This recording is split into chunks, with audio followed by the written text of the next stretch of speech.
Section 20.5, the formation of minerals. So if we understand how minerals form on Earth, then we can understand how rocks form on Earth.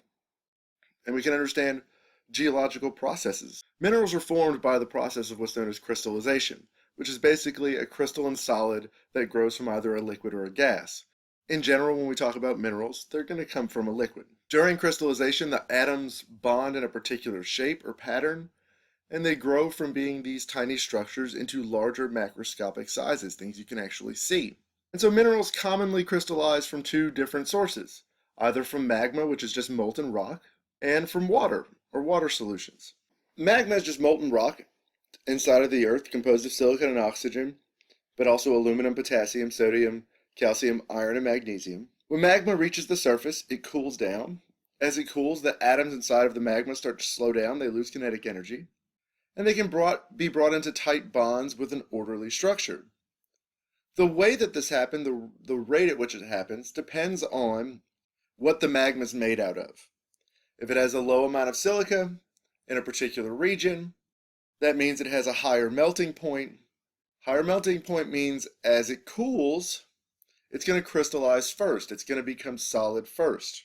If you have more silica in a particular region, then as it cools, it's going to have to cool down much, much further before that region crystallizes. So the greater amount of silica means the higher melting point, means that it crystallizes first, sooner. As the magma cools, it passes higher temperatures before it passes lower temperatures. Now, as the minerals are crystallized from the magma, what's left over is magma made out of different stuff. And so that different stuff can form different minerals. And so it all depends on what you start with, but it also depends on how the process goes from one mineral to the next. Each time the magma is enriched with more atoms or more minerals that's left over. Now in water solutions, this can happen in basically two main settings. First is in the final stages of magma crystallization.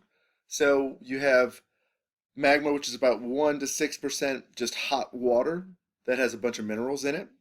That water can then seep into nearby rocks. As the temperature of that water decreases, the deposits inside of the water start to become saturated and you start to have solids form out of the water. Think kind of like as your sweet tea cools, the sugar comes back out of the bottom. So as the water cools, these precipitates come out and they form minerals. We call this process hydrothermal activity. It's the source of many of the ore deposits that we find inside of caves and caverns and things like that. The other way that crystallization can occur in water solutions is through chemical sediments, where you have just all these tiny little pieces of chemicals and things floating around in the water, and they combine together to form minerals. This can happen at much cooler temperatures like those in the oceans. And there are two major categories of minerals that are formed this way. Carbonates, which are made up of primarily calcium carbonate. This can form from inorganic precipitation, and this is what generates fancy rock formations like stalactites and stalagmites. But carbonates can also be generated as a result of leftover biologic activity, leftover carbon laying around. Evaporites are formed when you have salt water that evaporates and leaves behind some other minerals.